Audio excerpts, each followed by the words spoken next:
Duyğularını yemək yerinə nə edə bilərsən? Bir psixoloqdan eşitməyini istədiyin bəzi şeylər var. Duyğusal bir ehtiyacın var və sən onu yemək yeyərək keçirirsən. Amma doğru ehtiyaca, doğru davranışla cavab verərsənsə, həqiqətən də doyarsan.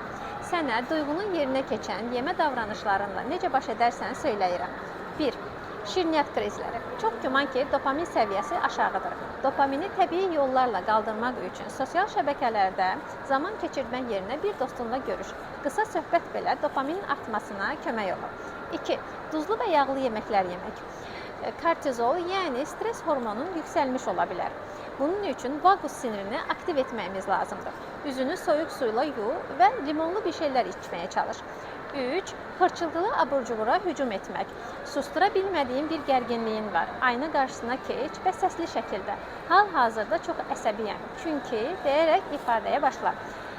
Səsli ifadələr duyğularımızı tənzimləməyə kömək edir. Videonu yadda saxla və ehtiyac duyduğunda yenidən bax. Unutma, bastırılmış hər duyğu bir şəkildə özünü yedirdər.